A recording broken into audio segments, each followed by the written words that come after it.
تم میرے ساتھ ایسا نہیں کر سکتے۔ وہ خوف زدہ سی پیچھے ہٹ رہی تھی۔ پیچھے گہری کھائی تھی۔ یہی کرنے تو یہاں لایا ہوں، تم سے پیچھا چھڑانے، ان گہری کھائیوں میں جن کے اندر تمہاری لاش بھی نہیں ملے گی۔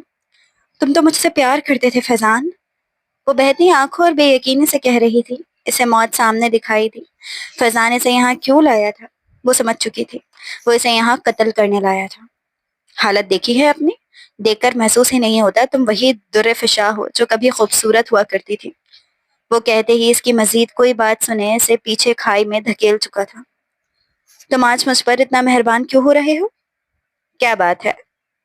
وہ حیران بھی تھی اور خوش بھی۔ بیوی ہو میری، میں مہربان نہیں ہو سکتا کیا؟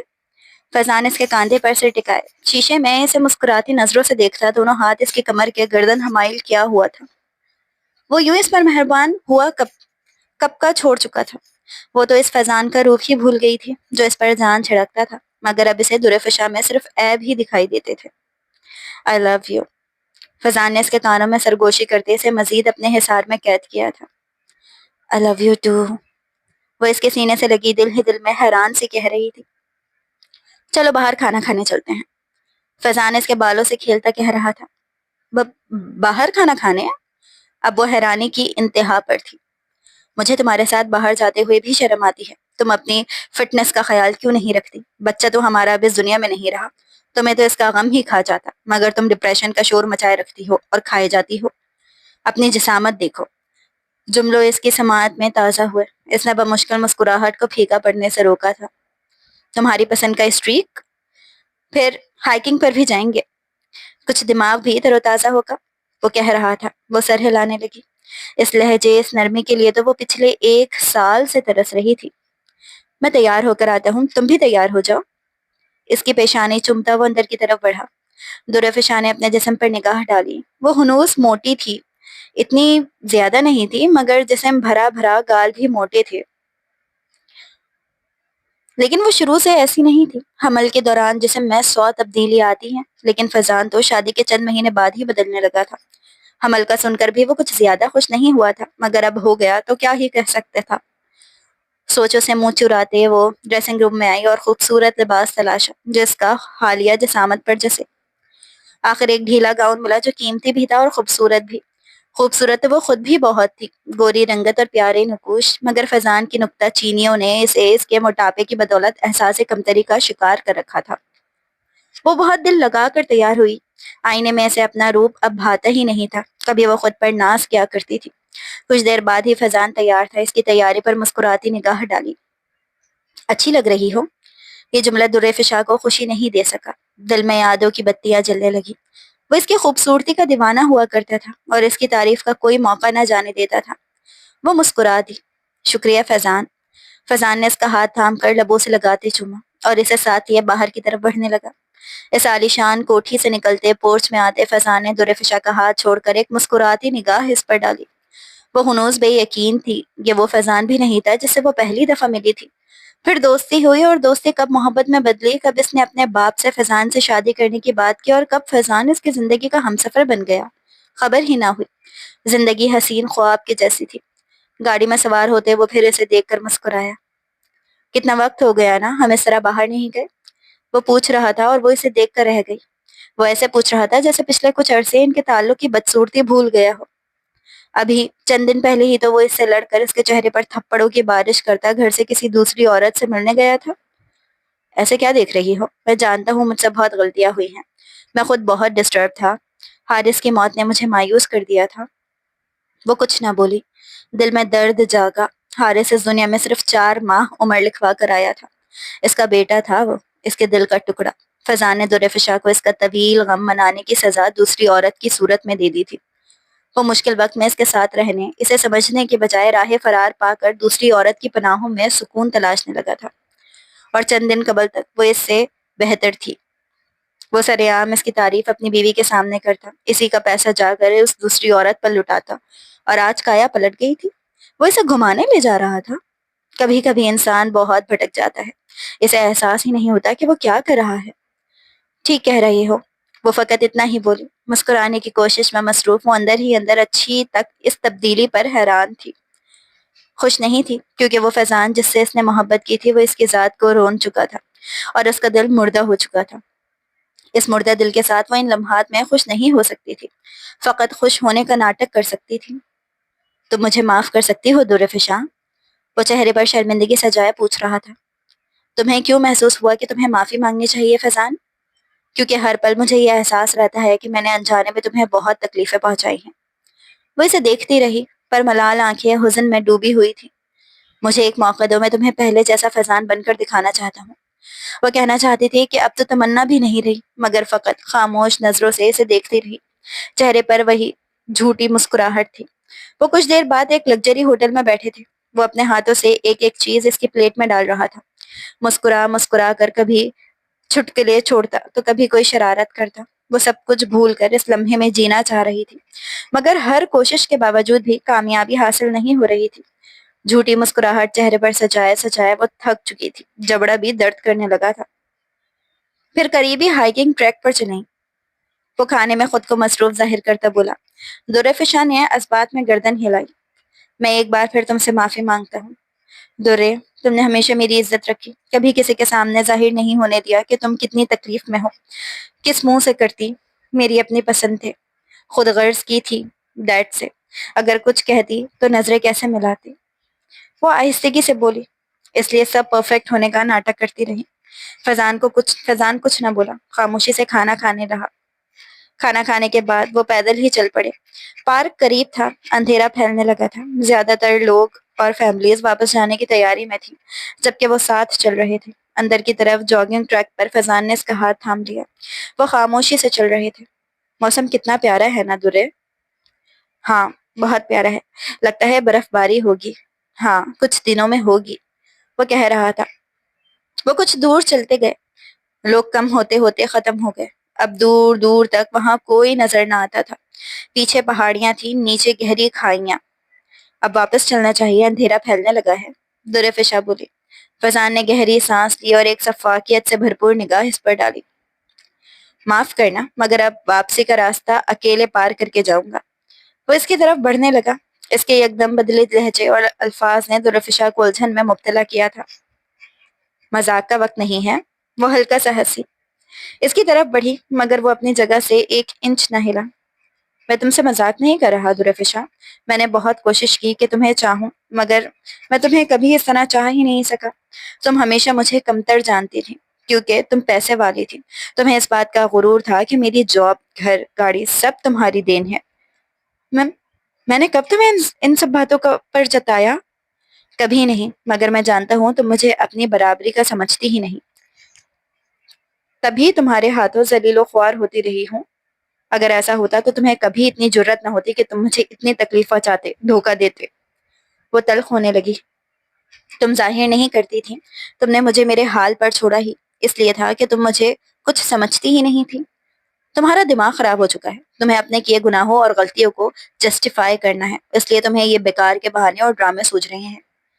جو چاہو سمجھ لو، مگر تم ایک کانٹا ہو میری اور میری محبت کے بیچ کا، اس لیے تمہیں جانا ہوگا تاکہ میں اپنی زندگی میں خوش رہ سکوں آزادی سے۔ وہ اس کی طرف بڑھا۔ پیچھے ہٹو فیضان، پیچھے کھائی ہے، دماغ خراب ہے تمہارا؟ وہ ایک دم گھبرائی تھی۔ تم میرے ساتھ ایسا نہیں کر سکتے۔ وہ خوف زدہ سی پیچھے ہٹ رہی تھی۔ پیچھے گہری کھائی تھی۔ یہی کرنے تو یہاں لایا ہوں، تم سے پیچھا چھڑانے، ان گہری کھائیوں میں جن کے اندر تمہاری لاش بھی نہیں ملے گی۔ تم تو مجھ سے پیار کرتے تھے نا فیضان؟ وہ بہتی آنکھوں اور بے یقینی سے کہہ رہی تھی۔ اسے موت سامنے دکھائی دی۔ فیضان اسے یہاں کیوں لایا تھا وہ سمجھ چکی تھی، وہ اسے یہاں قتل کرنے لایا تھا۔ حالت دیکھی ہے اپنی؟ دیکھ کر محسوس ہی نہیں ہوتا تم وہی در فشاں ہو جو کبھی خوبصورت ہوا کرتی تھی۔ تم میری زندگی کا بوجھ ہو جسے ختم ہونا ضروری ہے۔ وہ کہتے ہی اس کی مزید کوئی بات سنے بغیر اسے پیچھے کھائی میں دھکیل چکا تھا۔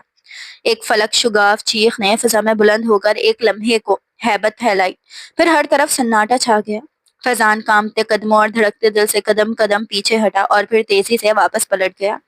وہ تیزی سے بھاگ کر اس جگہ سے دور جا رہا تھا۔ پھر اگلے 1 گھنٹے تک وہ چہرے پر پریشانی طاری کیے پارک میں مخصوص حصوں کی طرف گھومتا پھرتا دکھائی دیا، کیونکہ اس کے پاس پوری پلاننگ تھی۔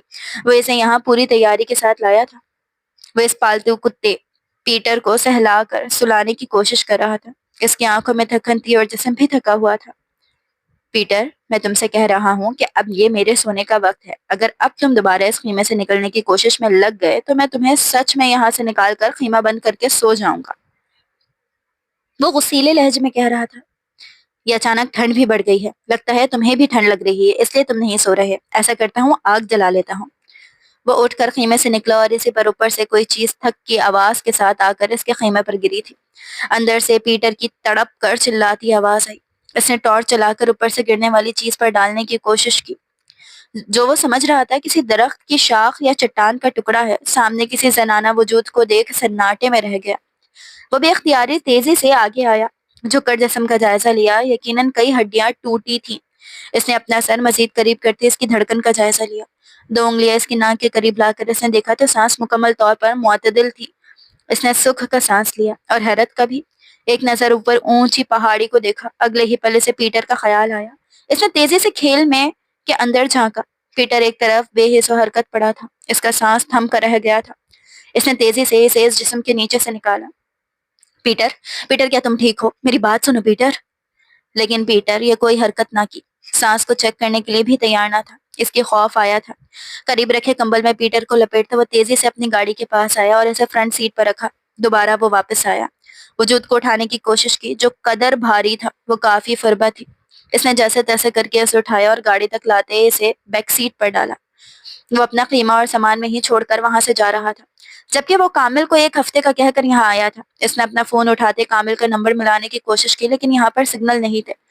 اس جنگلی علاقے سے نکلنے کے بعد یہ سگنل کنیکٹ ہوا کرتے تھے، اس لیے اس نے گاڑی کو پوری قوت سے بھگانے کی کوشش کی تاکہ وہ وقت پر وہاں پہنچ جائے، کیونکہ اسے ڈر تھا کہ پیچھے موجود زنانہ وجود کہیں جان کی بازی نہ ہار جائے، کیونکہ اسے چوٹیں بھی بہت زیادہ آئی تھی۔ اس نے بہت تیزی سے گاڑی بھاگتے جنگلات کی حدود سے گاڑی نکالی تھی اور کچھ دور چلتے ہی اس نے کامل کو فون لگایا۔ ہیلو کامل، میں واپس آ رہا ہوں پینٹ ہاؤس میں۔ میرا ایک کام کرو، نصر الدین کو لے کر پینٹ ہاؤس پہنچو۔ کیا ہوا جناب؟ آپ تو 1 ہفتے کے لیے… ہاں ایک ایمرجنسی ہو گئی ہے، میرے ساتھ ایک زخمی عورت ہے، نصیر الدین سے کہو اپنا ساز و سامان لے کر ہی آئے۔ ٹھیک ہے جناب، وہ بولا تو اس نے کال کاٹ دی۔ وہ ہیثم تھا، ہیثم عبداللہ بن اسامہ، کوہاٹ کے مشہور تاجر گھرانے کا سب سے چھوٹا چشم و چراغ، جو فی الحال سوات میں رہائش پذیر تھا۔ وہ گاڑی کو جتنی تیز رفتاری سے چلا سکتا تھا چلا کر پینٹ ہاؤس پہنچا۔ نصیر الدین نامی شخص وہاں پہلے ہی موجود تھا۔ وہ اسے اٹھا کر کمرے میں لایا اور خود دوڑ کر واپس پیٹر کے پاس آیا۔ پیٹر کو لیے وہ اندر آیا تو کامل کھڑا عجیب نظروں سے اسے دیکھ رہا تھا۔ پیٹر کو دیکھو، اس کی آواز پر کامل دوڑ کر آگے آیا، پیٹر کو لیا اور اس کا جائزہ لینے لگا۔ پھر ایک دم ہی اس کی آنکھوں میں مایوسی اتر آئی۔ اس نے ہمدردی اور تعزیت بھری نظر سے اسے دیکھا۔ جناب، یہ تو کوچ کر چکا، کیا ہوا اسے؟ وہ پیٹر کو ہاتھوں میں لیے ہیثم کی طرف آیا تو ہیثم نے پیٹر کو احتیاط سے ہاتھوں میں لے کر نرمی سے اس کا سر سہلایا۔ اس کی آنکھیں سرخ تھیں، تکلیف اور غم کا غماز بنی ہوئی تھی۔ وہ عورت اس پر آ گری تھی۔ وہ آہستہ سے بولا اور وہاں سے نکل گیا۔ کامل اسے جاتے دیکھتا رہا۔ وہ جانتا تھا اب وہ اسے جا کر دفنائے گا اور کہیں تنہائی میں بیٹھ کر خوب روئے گا۔ ایسا ہی ہوا۔ کچھ دیر بعد وہ پینٹ ہاؤس سے دور جھاڑیوں کے پار کچی زمین کو کھود رہا تھا۔ ٹھنڈ کے باعث اس کے ہاتھ نیلے پڑ رہے تھے، مگر وہ خاموش آنسو بہاتا رہا۔ فجر کے بعد وہ گھر لوٹا تو نصیر الدین اور کامل بیٹھے ناشتہ کر رہے تھے۔ آئیں جناب۔ نہیں بھوک نہیں۔ وہ عورت کیسی ہے، زندہ ہے؟ جی زندہ ہے جناب، کل ملا کر 7 جگہ سے ہڈی ٹوٹی ہے، لیکن سب سے بہتر چیز یہ ہوئی ہے کہ کوئی زخم جان لیوا نہیں ہے۔ وہ کیسے زخمی ہوئی ہے؟ آپ کی گاڑی کے نیچے آئی ہے کیا؟ نہیں، کچھار کے پہاڑ سے گری ہے۔ کامل اور نصیر الدین دونوں نے جھٹکے سے گردن گھما کر اسے دیکھا۔ بے یقینی آنکھوں میں اتری۔ کچھار کے پہاڑ سے گری ہے تو زندہ کیسے بچی؟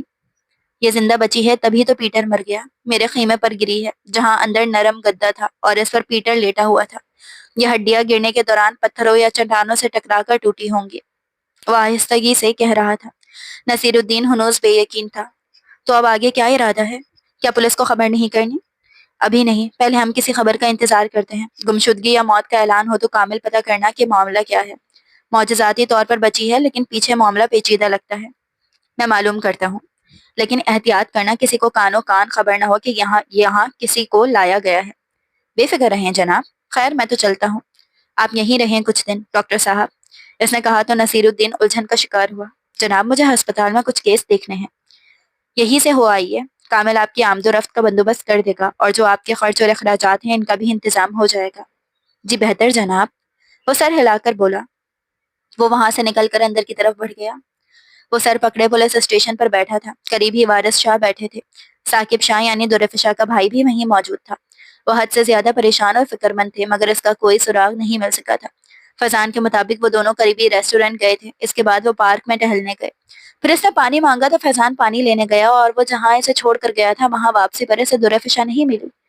پولیس مختلف اداروں سے تعاون لے چکی تھی۔ جو بیان فیضان نے دیا تھا وہ بالکل درست تھا۔ جہاں جہاں سی سی ٹی وی موجود تھی ان میں وہی منظر ریکارڈ ہیں جن کا ذکر فیضان نے کیا تھا۔ پارک میں بھی فقط 2 سے 3 جگہ سی سی ٹی وی لگے تھے جن میں وہ دونوں ہاتھوں میں ہاتھ ڈالے چلتے دکھائی دیے، لیکن واپسی میں فیضان کئی مرتبہ پارک میں پریشانی سے چکر کاٹتا دکھائی دے رہا تھا۔ اندازہ یہی لگایا گیا کہ وہ اسی کو ڈھونڈ رہا ہے۔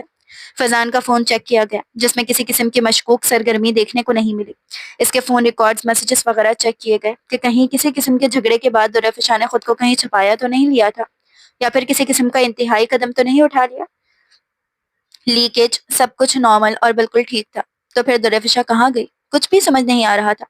وارث شاہ نے پولیس افسر کو مزید کارروائی کا دائرہ کار بڑھانے کا حکم دیا گیا۔ سراغ رساں کتوں کی مدد سے اسے ڈھونڈنے کا عمل شروع کیا جانے لگا۔ وارث شاہ بھی ساتھ تھا۔ اس نے فضان کو بھی اشارتاً ساتھ چلنے کا حکم دیا۔ درفشا اس کی لاڈلی اکلوتی بیٹی تھی جس کی شادی کو وہ ایک اچھے گھر میں کرنا چاہتے تھے، ایک اچھے خاندانی لڑکے سے۔ وہ اسے بیاہنا چاہتے تھے مگر تعلیم حاصل کرنے کے دوران ہی اس نے فضان کو پسند کر لیا جو نہ ان جیسا رئیس تھا نہ کسی اعلیٰ ترین خاندان کا چشم و چراغ تھا۔ وہ تو ان کی ذات کا بھی نہ تھا۔ وہ پٹھان تھے جبکہ وہ بنگلہ دیش سے تعلق رکھتا تھا۔ وارث شاہ اس شادی سے خوش نہیں تھے مگر بیٹی کی ضد سے مجبور ہو گئے اور اسے فضان کے ساتھ اس شرط پر بیاہ دیا کہ شادی کے بعد وہ اسی شہر میں رہیں گے۔ گھر بھی دیا، گاڑی اور یہاں تک کہ اسے کاروبار بھی بنا کے دیا، لیکن ان سب چیزوں کی اصل مالکن اپنی بیٹی کو ہی بنایا کیونکہ وہ انہوں نے اپنی بیٹی کو دیا تھا۔ بابا، پتہ نہیں کیوں مجھے لگ رہا ہے اس سب کے پیچھے اسی کا ہاتھ ہے۔ اسے دبوچ کر ٹھیک ٹھاک لتاڑ دیتے ہیں۔ ابھی نہیں ثاقب، انتظار کریں گے ہم، اتنی جلدی کوئی رائے قائم مت کرو۔ وہ بیٹے کو ٹھنڈ رکھنے کی تلقین کرتے اپنی گاڑی میں سوار ہوئے۔ وہ لوگ پولیس کے تعاقب میں اسی مقام پر جا رہے تھے جہاں فضان کے مطابق وہ غائب ہوئی تھی۔ اسے غائب ہوئے 18 گھنٹے ہو چکے تھے۔ دن کی روشنی میں وہ تلاش کرتے رہے تھے، اب تو شام ہونے کو آئی تھی۔ سراغ رسا نیچے کے علاقے میں جانے کی تیاری کر رہے تھے کیونکہ انہیں شک تھا کہ کہیں وہ پیر پھسلنے سے گر نہ گئی ہو۔ ٹھیک 2 گھنٹے بعد وہ نیچے پہنچ چکے تھے۔ وہ لمبا چکر کاٹ کر آئے تھے۔ فضان کے چہرے کا رنگ اڑا ہوا تھا۔ جب درفشا نے زبردستی اس سے شادی کا فیصلہ کیا تو اس کا پورا خاندان ہی ناراض تھا، یہاں تک کہ اس کے باپ نے نکاح میں شرکت کے بعد خود دوبارہ اس سے بات تک نہ کی تھی۔ وہ تو گھر جاتی بھی تو بس ماں بہنوں سے ملتی تھی، باپ اسے لفٹ ہی نہ کراتا تھا، لیکن اب وہ یوں ڈھونڈ رہے ہیں جیسے اکلوتی بیٹی کی محبت میں چور تھے۔ فضان کو اپنا دل ڈوبتا محسوس ہوا۔ وہ اس کی لاش وہاں دیکھنا نہیں چاہتا تھا۔ اس کا دل کانپنے لگا۔ اس جان کپ کپا دینے والی سردی میں بھی اسے پسینے آنے لگا۔ کیا ہوا فضان، تمہیں پسینہ کیوں آ رہا ہے؟ میں پریشان ہوں، وہ بمشکل بول پایا۔ ثاقب شاہ سے ایک سخت قسم کی گھری ڈال کر رہ گیا۔ 1 ہفتے بعد کا منظر تھا جب برف باری اپنے عروج پر تھی۔ موسم کی شدت میں دن بدن اضافہ ہو رہا تھا۔ درفشا اس پینٹ ہاؤس کے گرم ترین کمرے میں سکون سے لیٹی تھی۔ سر پر پٹی تھی، دونوں پیر بھی پٹی میں جکڑے تھے۔ ایک ہاتھ سینے سے لگا تھا جسے بیلٹ کے ذریعے گردن سے لٹکایا گیا تھا۔ وہ 1 ہفتے میں ہی آدھے سے زیادہ وزن کھو چکی تھی۔ چہرے کی رنگت میں زردی گھلی ہوئی تھی۔ ایسے معلوم ہو چکا تھا کہ وہ زندہ ہے، لیکن یہ زندگی سے نئی زندگی لگ رہی تھی، دوسری نئی زندگی۔ اس زندگی میں ملنے والے لوگوں کی تعداد 4 تھی: کامل، نصیر الدین، ہیثم عبداللہ اور زرغونہ۔ زرغونہ وہ نوکرانی تھی جو اس کا خیال رکھتی تھی، جس کی بدولت اسے معلوم ہوا تھا کہ اسے بچانے والا ہیثم عبداللہ اس کے باپ کے جدید پشتی دشمن کا بیٹا ہے۔ وہ 4 دن پہلے ہوش میں آئی تھی اور ان 3 دنوں میں وہ اسے 30 مرتبہ اس بات کا احساس دلا چکا تھا کہ اس کی وجہ سے اس کا جگری پالتو کتا پیٹر اس دنیا میں نہیں رہا۔ وہ سامنے دیکھتی کچھ سوچ رہی تھی جب وہ اندر آیا۔ اس نے سرد سانس کھینچتے اسے دیکھا۔ وہ اسے ہی دیکھ رہا تھا۔ کیسی ہو؟ میں کہہ دوں گی ٹھیک ہوں تو آپ کہیں گے ٹھیک کیسے نہیں ہوگی؟ میرے پیٹر کی زندگی کھانے کے بعد زندہ تو بچنا ہی تھا۔ وہ آہستہ سے بولی۔ غصہ اور تلخی اس شخص کے لیے دل میں ابھرتے نہیں ابھرتی تھی۔ وہ شخص اسے دوسری زندگی دینے کا وسیلہ بنا تھا۔ اللہ کے بعد وہ جس شخص کا شکر گزار ساری زندگی رہتی وہ یہی تھا، اس کے باپ کے دشمن کا بیٹا۔ انسانیت کے ناطے میں تمہیں ماں چھوڑ نہیں سکا، ورنہ میں جان گیا میرا پیٹر تو نہیں بچے گا، وہ سنجیدگی سے بولا۔ وہ کچھ نہ بولی، بس بے بسی سے اسے دیکھتی رہی۔ بہترین انتظامات کر کے اسے زندگی دینے والا شخص تھا ہی، کیا ہی کہتی۔ کیسے گری تھی تم؟ گری نہیں تھی، اس نے دل میں اٹھتی ٹیس کو روکتے کہا۔ حسم چونکا۔ گرائی گئی تھی؟ کس نے؟ کون تھا وہ؟ حسم بے یقینی سے اسے دیکھ رہا تھا۔ فیضان۔ آنسو بھل بھل بہنے لگے۔ ایک منٹ، سٹاپ، رو مت، تمہارے لیے ٹھیک نہیں۔ رونے دیں، آخری بار، کیونکہ پھر رونا نہیں ہے۔ اس شخص کو ساری زندگی روتے دیکھنا ہے۔ کون ہے وہ شخص؟ کیا تمہارے والد کا؟ میرا شوہر۔ اس کے الفاظ نے حسم کی آنکھوں کو پھیلنے اور منہ کو کھلنے پر مجبور کر گئے۔ وہ یکٹک حیرت و افسوس سے اس لڑکی کو دیکھے گیا جس کی آنکھیں سبز کانچ کی جیسی تھیں تو لب ترشے ہوئے پنکھڑیوں جیسے۔ تو تمہیں تمہارے شوہر نے پہاڑ سے پھینکا تھا؟ لیکن کیوں؟ کیونکہ میں بدصورت ہو گئی ہوں۔ اب وہ رو نہیں رہی تھی بلکہ تلخ انداز میں کہہ رہی تھی۔ ایک منٹ، بدصورت؟ کون؟ تم؟ وہ حیرت و بے یقینی سے اس کے چہرے اور وجود کو دیکھ رہا تھا۔ اس نے اس بات میں گردن ہلائی تو حسم نے سر جھٹک دیا۔ اندھا ہے کیا تمہارا شوہر؟ میں نے تم جتنی خوبصورت لڑکی ابھی تک نہیں دیکھی۔ اور وہ روا روئی میں تیزی سے کہتا ایک دم چپ ہوا تو اسے عجیب نظروں سے اپنی طرف دیکھتا ہوا پایا۔ آپ کو میں خوبصورت لگ رہی ہوں؟ کیا تم نے اپنی آنکھیں نہیں دیکھی؟ اور ہونٹوں کا نام نہیں لیا، ہچکچا گیا، مگر نگاہیں وہیں پھسلی تھی۔ درفشاں نے نظریں چرائیں۔ میں موٹی ہو رہی تھی؟ ٹھیک ہے، جسم تھوڑا بھرا ہوا تھا، مگر اس حادثے کے بعد 8 دنوں میں ہی تم کافی کمزور لگ رہی ہو۔ لیکن تمہیں وہ بدصورت کہتا تھا تو یقیناً عقل سے پیدل تھا۔ حمل کے دوران میرا کچھ وزن بڑھا تھا، پھر میرا بیٹا ہوا۔ اس دوران وہ بہت شکایتیں کرتا تھا، اسے میری توجہ کا نہ ملنا کھٹکتا تھا۔ وہ ہمارے بچے تک کو کوستا تھا اور 4 ماہ کی عمر میں وہ اس دنیا سے چلا گیا۔ اس کے بعد میں ڈپریشن میں چلی گئی۔ میں نے اپنا خیال رکھنا چھوڑ دیا، کھانے پینے میں بد احتیاطی کرتی گئی اور مجھے پتہ ہی نہیں چلا کہ کب وہ مجھ سے بیزار ہو گیا۔ اتنا بیزار کہ کسی دوسری عورت میں دلچسپی لینا شروع کر دی اور پھر مجھ سے پیچھا چھڑانے کے لیے مجھے جان سے مارنے کی کوشش کی۔ وہ اسپاٹ انداز میں کہہ رہی تھی اور حسم اسے دیکھے گیا۔ آپ جانتے ہیں میں معارض شاہ کی بیٹی ہوں، پھر بھی کیوں ابھی تک مجھے یہاں رکھا ہے؟ کیا کسی بدلے کے لیے؟ نہیں، میں جاننا چاہتا تھا کہ تمہارے ساتھ کیا ہوا ہے تاکہ اس بات کو یقینی بنا سکوں کہ آئندہ بھی تم محفوظ رہ سکو۔ لیکن اب تم چاہو تو جا سکتی ہو، کہو تو میں تمہارے گھر۔ وہ کہہ رہا تھا جب اس نے تیزی سے نفی میں گردن ہلائی۔ ابھی نہیں، وہ تیزی سے بولی۔ حسم سوالیہ نظروں سے اسے دیکھنے لگا۔ ایک لڑکی ہے جس کے بارے میں جاننا چاہتی ہوں، فلک نام ہے اس کا۔ مجھے یقین ہے کہ اس کے پیچھے اس کا بھی ہاتھ ہے۔ کیا آپ میری مدد کر سکتے ہیں؟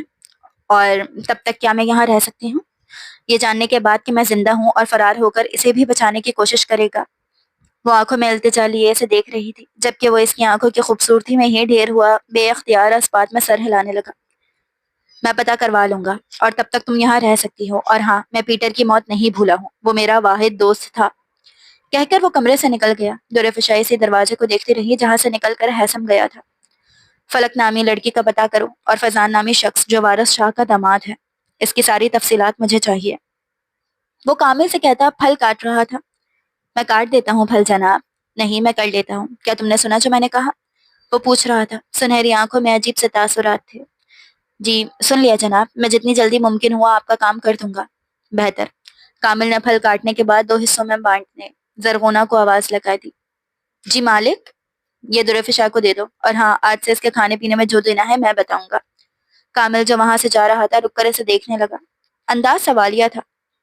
ایک عقل سے پیدل کم نسل اور بے غیرت مرد نے اسے احساس دلایا ہے کہ وہ بدصورت ہے، صرف اس لیے کہ وہ ماں بننے کے عمل سے گزرنے کے بعد پھر بچہ کھونے کے بعد غم اور صدمے کے باعث اپنا خیال نہیں رکھ سکی، اپنی ظاہری حالت پر توجہ نہیں دے سکی۔ اب ایک احسان کر دیا ہے تو دوسرا بھی کر دیا ہوں۔ جب تک یہاں ہے اس کی ڈائٹ پلان اپنے ساتھ مرج کر لیتا ہوں۔ وزن کچھ کم ہوگا تو اس میں اعتماد بھی آئے گا۔ ویسے کامل، کیا تمہیں وہ پیاری نہیں لگی؟ میرا مطلب کتنی حسین آنکھیں ہیں اس کی۔ معاف کیجیے گا جناب، ان چیزوں پر غور کرنے سے پہلے میں اس بات کو ذہن میں رکھتا ہوں کہ میری شادی ہو چکی ہے اور مجھے اپنی بیوی سے محبت ہے۔ اس محبت کے احترام میں مجھے یہ زیب نہیں دیتا کہ غیر عورت کی تعریف کروں یا اس کے حسن پر توجہ دوں۔ آپ غیر شادی شدہ ہیں، آپ کر سکتے ہیں۔ وہ سادگی سے کہتا وہاں سے جانے لگا۔ او کامل، تم کبھی نہیں بدلو گے۔ حسم نے ہنستے ہوئے سر پر ہاتھ مارا تھا۔ دوسری طرف وارث شاہ اور اس کے بیٹے ہنوز اپنی بیٹی کا سراغ لگانے میں مصروف تھے۔ اس کا کہیں پتہ نہ چل رہا تھا، جبکہ فیضان خود بھی حیران و پریشان تھا۔ اس روز اس جگہ پر نہ کسی لاش کا نام و نشان تھا، نہ ایسی کوئی علامت کہ جس سے ظاہر ہوتا کہ وہاں کوئی حادثہ پیش آیا تھا۔ تو وہ کہاں گئی؟ اگر جنگلی جانوروں نے حملہ کیا بھی ہوتا کچھ باقیات لازمی ملتے، مگر چپا چپا چھان مارنے کے بعد بھی کچھ نہ ملا تھا۔ اس بات نے فضان کو بری طرح بے چین کیا ہوا تھا۔ وہ جلد از جلد اس شہر کو چھوڑ دینا چاہتا تھا، لیکن کیسے؟ وہ جانتا تھا ثاقب شاہ نامی بلا اپنی بہن کے نشان پائے بغیر اسے اس شہر سے قدم بھی باہر نہ رکھنے دے گا۔ وہ جانتا تھا ثاقب شاہ کا شک اسی پر ہے، جبکہ وہ خود بری طرح ڈرا ہوا تھا۔ اگر کسی کو پتہ چل گیا تو اس کا کیا حشر ہوگا، یہ سوچ کر ہی اس کی روح کام چاہتی تھی۔ وہ کسی طرح چھپ چھپا کر اپنی گرل فرینڈ سے ملنے پہنچا تو وہ الگ شکایتوں کا انبار لیے بیٹھی تھی۔ کہاں تھے تم؟ فون کیوں بند تھا تمہارا؟ میں نے خود ہی بند رکھا ہوا تھا۔ اگر وہ نہیں مل رہی تو اس میں تم کیوں پریشان ہو فضان؟ اچھا ہوا کھو گئی ہے، کیا تم اس سے لڑائی ہوئی تھی یا اسے تم نے میرے بارے میں بتا دیا تھا؟ اس کی بات پر فضان نے نظریں چرائی تھی، دل ہی دل میں خود سے سوال کیا کہ اسے راز میں شامل کرے یا نہ کرے۔ فضان نے فی الحال اسے بے خبر رکھنے کا فیصلہ کیا۔ میں تمہیں مس کر رہا تھا بہت، اور تم ہو کہ سوال پہ سوال کرتی جا رہی ہو جان۔ شکایتی انداز میں کہتے وہ دست درازی کرتا اس کے قریب ہوا تو وہ مسکراتے ہوئے اس کی حوصلہ افزائی کرنے لگی۔ اگلے چند لمحوں میں ہی وہ ایک دوسرے کی باہوں کا ہار بنے ہوش و حواس کھوئے لذت گناہ میں کھوئے ہوئے تھے۔ ہم شادی کب کریں گے؟ وہ اس کے کان میں سرگوشی کرتے پوچھ رہی تھی۔ بہت جلد، وہ اس کے جسم میں مگن سرگوشی نما انداز میں کہہ رہا تھا۔ اگلے 2 ہفتوں میں وہ واکنگ اسٹک کے سہارے کمرے میں چل پھر رہی تھی۔ اس دورانیے میں وہ اسے ازبر کروا چکا تھا کہ پیٹر اسے کب کیسے ملا، وہ کتنا عرصہ ساتھ رہے اور اس کے ساتھ کہاں کہاں گھوما۔ پیٹر کی عادتیں، روٹین، ہر ایک چیز اسے زبانی یاد ہو چکی تھی۔ وہ اس کی باتیں سنتی تھی اور خود بار بار اسے باور کرواتی کہ اسے بدلہ لینا ہے۔ خود ہیثم اسے بدلہ لینے کے نئے نئے طریقے بتاتا۔ وہ کافی حد تک ایک دوسرے سے مانوس ہو چکے تھے۔ درفشا کا وزن ایک تو اس کے زخموں سے، دوسرے ہیثم کے بنائے ڈائٹ پلان کی بدولت دن بدن واضح طور پر کم ہو رہا تھا۔ میں باہر جانا چاہتی ہوں۔ باہر؟ کہاں؟ وہ پیٹھ پر ہاتھ رکھے اسے دیکھ رہا تھا جو کمرے سے نکل ہال میں کھڑی تھی۔ یہیں قریب میں جنگل ہے، اس طرف دریا ہے، پیچھے پہاڑ ہیں اور بہت زیادہ ٹھنڈ ہے۔ اندر تو سارا دن آتش دان جلتا رہتا ہے، تبھی محسوس نہیں ہوتا۔ بھائی میں بھی اسی علاقے میں پیدا ہوئی ہوں، اسی ٹھنڈ میں پل کر جوان ہوئی ہوں۔ ہاں لیکن تم ابھی بیمار ہو، زخمی ہو، مجھے گھبراہٹ سی ہو رہی ہے، پلیز مجھے باہر جانے دیں۔ وہ التجا کر رہی تھی، وہی آنکھوں میں فرشتوں سی معصومیت پیدا کیے اسے بے بس کر دینے والی نظریں جو ہیثم کو عجیب احساس دلاتی تھی۔ قریب کھڑا کامل جانتا تھا کہ وہ ابھی اوکے کہہ دے گا، اور یہی ہوا۔ اوکے چلو 1 منٹ، یہ جیکٹ پہنو۔ اس نے اپنی جیکٹ اتارتے کہا تو وہ یک دم جھجک کے رہ گئی۔ ہیثم انجان سے جیکٹ اس کی طرف بڑھانے لگا، پھر خود ہی آگے بڑھتے اسے جیکٹ پہنانے لگا۔ کامل بہت غور سے اسے دیکھ رہا تھا، جبکہ درفشا اس کی قربت اور خوشبو سے خفت زدہ ہو رہی تھی۔ کچھ دیر بعد ہی وہ اسے سہارا دیے باہر لے جا رہا تھا۔ مل گیا سکون؟ جیسے ہی ٹھنڈ لگے مجھے بتانا، پھر ہم واپس جائیں گے۔ وہ اسے ہدایت دیتا کہہ رہا تھا۔ وہ دل ہی دل میں اس کی فکر پر الجھن میں مبتلا ہو رہی اسے دیکھ رہی تھی جب ہیثم کی نگاہ اس کے چہرے پر پڑی۔ اسے یوں اپنی طرف دیکھتا پایا تو سوالیہ انداز میں بھویں اچکائیں۔ اس نے فوراً نفی میں گردن ہلا کر نظریں جھکا لی تھی۔ میں یہ سب انسانیت کے ناطے کر رہا ہوں۔ میں نے کب کہا کہ آپ کو مجھ سے محبت ہو گئی ہے؟ وہ آہستگی سے ہنس کر اسے دیکھنے لگی۔ اسی پر ہیثم نے اسے بڑی گہری نگاہ سے گھورا تھا جس پر وہ لب بھینچ کے رہ گئی۔ سردی لگ رہی ہے؟ نہیں، وہ کہتے ہوئے آہستگی سے قدم آگے بڑھاتی رہی اور وہ ساتھ چل رہا تھا۔ سردی لگی تو مجھے بتانا۔ جی۔ عمر کیا ہے تمہاری؟ دکھنے میں تو چھوٹی لگتی ہو۔ 22 سال۔ شادی کب ہوئی تھی؟ 20 سال کی عمر میں۔ اتنی کیا جلدی تھی؟ محبت کا بھوت سوار تھا۔ وہ بے دھیانی میں بولی، اس بات کا احساس کیے بغیر کے سامنے ہیثم کے چہرے کے تاثرات یکدم بدلے تھے۔ اسے جانے کیوں برا لگا تھا؟ یقیناً اب بھوت اتر چکا ہوگا، ایسا اترا کہ اب کبھی چڑھے ہی نہیں۔ سب ایک سے نہیں ہوتے، شروع میں سب ایک سے ہوتے ہیں، اچھے میٹھے محبت کرنے والے، جان دینے والے، پھر لینے والے۔ وہ اداسی سے کہہ رہی تھی۔ کچھ بعد میں بھی ویسے ہی رہتے ہیں، جان دینے والے بھی اور لینے والے بھی، اپنے پسندیدہ شخص کی نہیں بلکہ اپنے پسندیدہ شخص کے لیے۔ وہ بہت ٹھہر ٹھہر کر کہہ رہا تھا۔ آپ کو کبھی کسی سے محبت نہیں ہوئی؟ 32 سال کا ہو گیا ہوں، محبت ویسی نہیں ہوئی، وقتی پسند آئے لوگ، اچھا وقت گزارا ساتھ، پھر وہ اپنے رستے میں اپنے۔ یہاں تو ایسا نہیں ہوتا، وہ حیرت سے کہہ رہی تھی۔ ہوتا تو ہے، خیر دکھاتا کوئی نہیں، مگر میں یہاں نہیں تھا، میں باہر تھا۔ باہر کہاں؟ باہر پاکستان سے باہر ملکوں میں، کبھی کدھر کبھی کدھر۔ واہ، کون کون سے ملک گئے ہیں؟ یہ پوچھو کون کون سے نہیں گیا۔ وہ مسکرایا۔ تو کون کون سے ملک نہیں گئے؟ اسرائیل نہیں گیا، اور اور بھی کچھ ہے مگر 10 سے 11 ہوں گے جہاں نہیں گیا، وہ کہہ رہا تھا اور وہ حیرت زدہ تھی۔ کیا واقعی یہ سچ ہو سکتا ہے؟ ایسے مت دیکھو مجھے۔ وہ سر جھٹک کر ہنسا تو وہ جھینپ کے رہ گئی۔ نظریں پھیرتے اس نے اپنی ٹانگوں کو دیکھا جو اب سرد پڑنے لگی تھی۔ واپس چلیں؟ ہاں چلیں، میری ٹانگیں بھی دکھ رہی ہیں۔ وہ بولی تو وہ ایک دم فکر مندی سے اسے دیکھنے لگا۔ تو پہلے کیوں نہیں بتایا؟ کچھ خفگی سے کہتے ہوئے اسے سہارا دینے کو آگے بڑھا۔ وہ بغیر کہے کچھ قدم چلی، پھر اس کی رفتار کم ہونے لگی۔ ٹھیک ہو تم؟ اس نے بے بسی سے اسے دیکھا۔ میرا پاؤں بہت درد کر رہا ہے، جیسے سردی گھٹنوں میں گھس رہی ہو۔ اف، تمہیں کہا بھی تھا میں نے۔ وہ پریشان سے کہتا جھکا اور اسے اپنے بازوؤں میں اٹھانے لگا۔ یہ آپ کیا کر رہے ہیں؟ تمہیں اس لیے نہیں بچایا تھا کہ بعد میں برف کی قبر میں دفنانا پڑے، خدا نہ خواستہ۔ آخری میں تیزی سے کہتے ہوئے اسے حیران کر گیا۔ آپ اٹھا پا رہے ہیں مجھے؟ مشکل سے، تم 55 کلو کی رہ گئی ہو، کیا مطلب اب میں اتنا وزن بھی نہ اٹھا پاؤں گا؟ وہ اسے گھور کر بولا تو وہ لب بھینچ کے رہ گئی۔ مجھے بہت عجیب لگ رہا ہے، وہ من منائی۔ مجبوری ہے میڈم، کوئی رومانس نہیں کر رہا میں کہ عجیب لگ رہا ہے۔ خفکی سے کہتے اس کے چہرے پر نگاہ ڈالی۔ وہ جو اسے دیکھ رہی تھی اس کے جملے پر سرخ پڑتی چہرہ اس طرف کر گئی۔ ہیثم کو اپنا دل دھڑکتا محسوس ہوا تھا۔ وہ دھڑکن عام نہ تھی۔ بڑی خواہش تھی اس کی کہ اس کا شوہر اس کی محبت اسے یوں کبھی بازوؤں میں بھرتا، لیکن یہ حسرت کس انداز میں کسی اجنبی کے ساتھ پوری ہو رہی تھی؟ منظر کی خوبصورتی محسوس نہیں ہو رہی تھی، کم از کم اسے نہیں ہو رہی تھی، کیونکہ وہ بیوقوف منچلی درفشا نہیں رہی تھی جس نے جھلی بن کر پیار میں اپنا سب کچھ لٹا کر جان تک گنوانے سے دریغ نہیں کیا، اور اب وہ ایک اجنبی کے رحم و کرم پر تھی جو اپنوں سے زیادہ اپنائیت برت رہا تھا۔ جانے کیوں وہ کم از کم 15 منٹ کے راستے تک اسے بازوؤں میں لیے واپس پینٹ ہاؤس آیا تو زرغونہ اور کامل دونوں حیرت سے انہیں دیکھ رہے تھے۔ کہا بھی تھا میڈم کو ٹھنڈ ہے باہر۔ نصیر الدین کو بلا لو جناب، کامل نے اجازت چاہی۔ بالکل جلدی کرو، اور زرغونہ اسے بھاپ دو۔ پلنگ پر اسے لٹاتے وہیں کھڑا تھا۔ کیسا محسوس کر رہی ہو؟ بہتر ہوں، سر جھکائے کہتی وہ شرمندہ تھی۔ درد ہو رہا ہے پیروں میں؟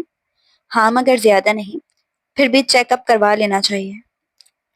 جی، وہ بس اتنا ہی بولی اور اسے کچھ پل یوں ہی دیکھتا رہا، پھر باہر نکلا تو کامل اس کا منتظر کھڑا تھا۔ کچھ کاغذات اور تصاویر سے فراہم کرتا وہ چند جملے کہہ کر نصیر الدین کو لینے جا چکا تھا۔ وہ ان کاغذات کو کھولتا فضان کی تصویر پر ٹھہر گیا۔ صاف رنگت اور تیکھے نقوش کا وہ مرد خوبصورت تو تھا، مگر ہیثم جتنا نہیں۔ اس کے دل کو تسلی ہوئی۔ اس نے سامنے دکھائی دیتے اپنے عکس کو دیکھا۔ سرخ و سفید رنگت، کشادہ پیشانی، سنہری بڑی بڑی آنکھیں اور ستوا ناک، ہلکی بھوری داڑھی اس کے چہرے پر خوب جچتی تھی۔ قد و کاٹ بھی اونچا تھا۔ ایک سرد اسپاٹ نگاہ اس تصویر پر ڈالتے اس نے تصویر کو ٹکڑے ٹکڑے کیا اور کچن میں جا کر جلانے لگا، لیکن دل کی جلن کم نہ ہوئی۔ کیا دیکھا تھا اس فضول شخص میں تم نے؟ دل ہی دل میں اسے مخاطب کیا، جو بڑی شان سے اس کے دل و دماغ کے پنوں پر بکھری ہوئی تھی۔ خیر، پہلے جو بھی دیکھا، مگر اب ساری عمر اس شخص کو دیکھ نہیں پاؤ گی، آزاد اور سلامت تو نہیں۔ دل ہی دل میں کہتا وہ ان کاغذات کو لیے اپنے کمرے میں جا چکا تھا۔ یوں ہی 3 ہفتے اور گزر گئے اور اس عرصے میں مزید نکھرتی گئی وہ۔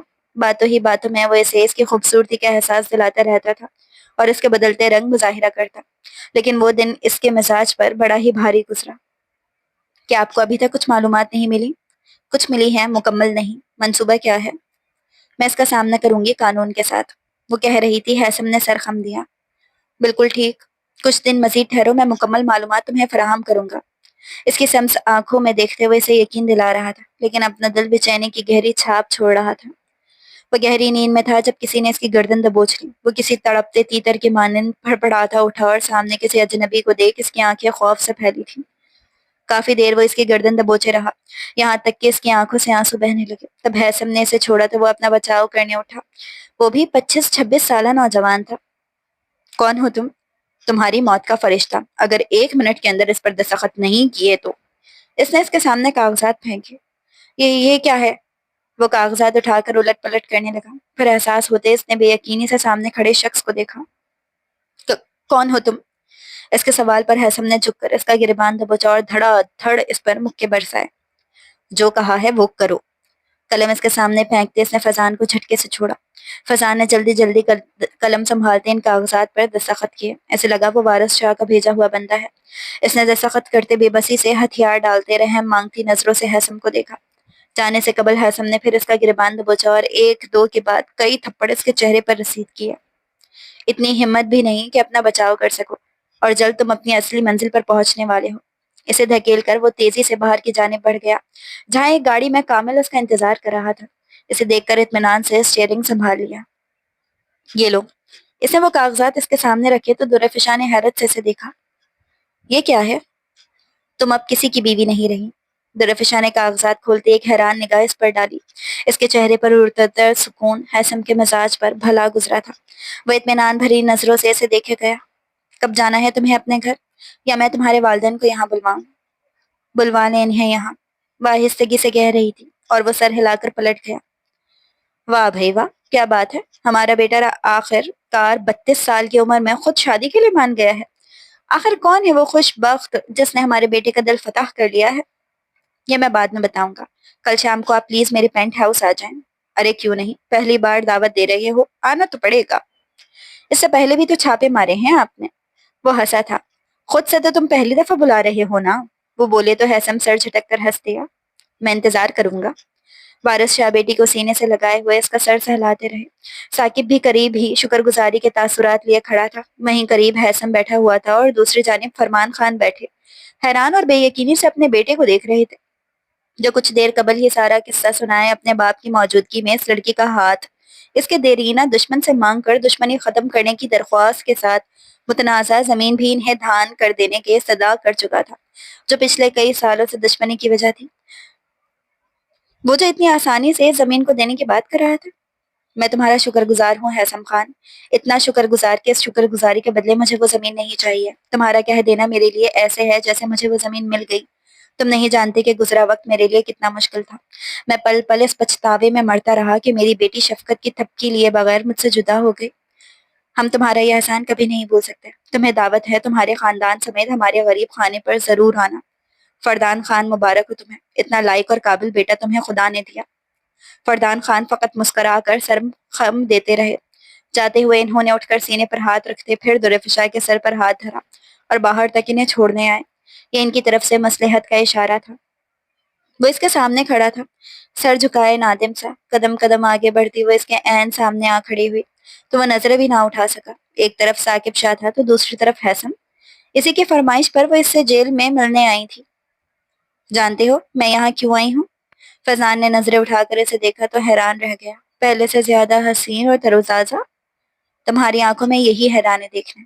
دیکھو جب عورت کو تحفظ ملتا ہے تو وہ کس طرح کھلتی ہے۔ تمہیں کیا لگا تم اتنی آسانی سے مجھے مار کر آگے بڑھ جاؤ گے؟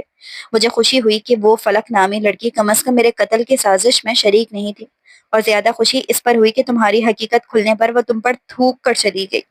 اسی پر اس نے بھی اس پر تھوک دیا۔ وہ بے اختیار چہرہ پوچھنے 2 قدم پیچھے ہٹا۔ میرے بیٹے کی موت پر آج مجھے غم نہیں ہے۔ مطمئن ہوں کہ تم جیسے غلیظ انسان کی حقیقت اور اصلیت کو جان کر وہ کبھی اس تکلیف سے نہیں گزرے گا۔ تم اس لائق بھی نہیں تھے کہ میں تمہیں اپنا ملازم رکھتی، مگر میری بے وقوفی تو دیکھو، تم سے شادی کر لی۔ لعنت ہو تم پر، ساری زندگی جیل میں سڑتے رہو۔ وہ نفرت سے کہتی پلٹ گئی۔ ایسی ہی نفرت بھری نگاہ اس پر ثاقب شاہ اور ہیثم خان نے بھی۔ ثاقب شاہ وہیں کھڑا رہا جب ہیثم اور درفشار اپنی گاڑی کی طرف بڑھ رہے تھے۔ ہیثم نے رک کر درفشا کے لیے گاڑی کا دروازہ کھولا تو ثاقب شاہ سر جھٹک کر ہنس دیا۔ وہ عام پختونوں سے مختلف مرد تھا، نہ انا نہ غرور، مگر اس کی مردانگی کو وہ مانتا تھا۔ واہ میڈم واہ، کیا ہی کہنے آپ کے، لائیں ادھر میں آپ کا منہ چوم لوں۔ اس نے کہنے پر ہی اکتفا نہیں کیا بلکہ لمحوں کی تیزی میں اس کے لب چومتے ہوئے اسے زچ کر چکا تھا۔ اب وہ سرخ چہرہ لیے گہری سانس لیتی اپنے شوہر کو دیکھ رہی تھی، جس سے اس کا نکاح پچھلے ہفتے ہی ہوا تھا، اور مجال ہو کوئی ایسا لمحہ ہو جو وہ کسی گستاخی کے بغیر جانے دیتا ہو۔ کوئی دیکھ لیتا تو؟ میں نے دیکھ لیا تھا جان، کوئی نہیں دیکھ رہا، خمار آلود لہجے میں کہتا وہ اسے چپ کرنے پر مجبور کر گیا۔ ہم کیمپنگ پر جا رہے ہیں، ٹھیک؟ ہاں ٹھیک ہے، آپ پہلے ہی مجھے بتا چکے ہیں۔ وہ مسکرائی۔ سارے راستے باتیں کرتے ہوئے آئے، ان کی باتیں تھیں کہ ختم ہونے کو نہ آتی تھی، اور محبت دن بدن بڑھتی جا رہی تھی۔ چاہے جانے کا اصل احساس اب ہوا تھا، جب ایک ایک لمحہ بہار کی خوشبو سے معطر تھا۔ سب سے دل لگی کرتے کرتے آپ کو مجھ سے محبت کیسے ہو گئی؟ وہ سوال کر رہی تھی جب ہیثم نے اسے خود سے قریب کرتے اپنے حصال میں بھر لیا۔ گھر جیسا اپنا اپنا احساس ہے تم میں، شاید اس لیے۔ شام کی گہری چھاپ اس منظر پر پڑ رہی تھی، برف زمین پر سے چھٹ رہی تھی، مگر ٹھنڈک کا احساس ہنوز قائم تھا۔ وہ کیمپ کے باہر آگ جلائے بیٹھے کافی پی رہے تھے۔ گھر کا احساس ہر جگہ نہیں ملتا، اور مجھے پہلی دفعہ ملا ہے تم میں۔ وہ اس کی گردن پر لب رکھتے محبت سے بولتا سمٹنے پر مجبور کر گیا۔ 1 سال قبل تم مجھے ملی اور اس عرصے میں ایک پل ایسا نہیں کہ تم میرے ذہن سے نکلی ہو۔ کیا تم مجھ سے محبت نہیں کرتی رہی؟ وہ یوں ہی اس کے کانوں میں سرگوشی کرتے پوچھ رہا تھا۔ درفشا جس کے سانسیں تک اس کی قربت سے ٹھہری ہوئی تھی فقط سر ہلا کے رہ گئی۔ بولو نا۔ اس کے کاندھے پر سر رکھے ہوئے اس کی خوشبو سے پل پل بہک رہا تھا۔ کرتی ہوں۔ اس کے الفاظ نے حیثم کو مسرور کیا تھا۔ سچ میں؟ ہاں سچ میں۔ تو کہتی کیوں نہیں؟ اس کا چہرہ اپنی طرف موڑتے ہوئے اس کی آنکھوں میں جھانک رہا تھا۔ کہہ دو میری آنکھوں میں دیکھتے ہوئے کہ تم بھی مجھے اتنا ہی چاہتی ہو۔ چلو خیر اتنا نہیں مگر چاہتی ہو۔ وہ اسے چھیڑ رہا تھا۔ میں بھی چاہتی ہوں، وہ شرماتے ہوئے کہہ رہی تھی۔ اف میں قربان۔ وہ سینے پر ہاتھ رکھے گردن پیچھے پھینکتا خوشی سے ہنس دیا جبکہ اس کے انداز پر وہ بے اختیار مسکرائی تھی۔ حیثم نے اسے سینے سے لگاتے اس کی پیشانی چومی تھی۔ ایسے ہی چاہتی رہنا۔ وہ اسے باور کروا رہا تھا، صرف لفظوں سے ہی نہیں بلکہ اس کا وجود کی حرکتیں درفشا کے چہرے سے ہوتی اس کے وجود میں گم ہو رہی تھی۔ وہ پھر شرارت بھری گستاخیوں پر اترا ہوا تھا۔ درفشا اس کی محبت اور چاہت کے اظہار کی اب دعا عادی ہوتی جا رہی تھی، لیکن دل تھا کہ پل پل زندگی کی طرف بڑھتا تھا کیونکہ اسے ایک ایسی چاہت مل گئی تھی جس کے زوال کی کوئی صورت نہیں تھی۔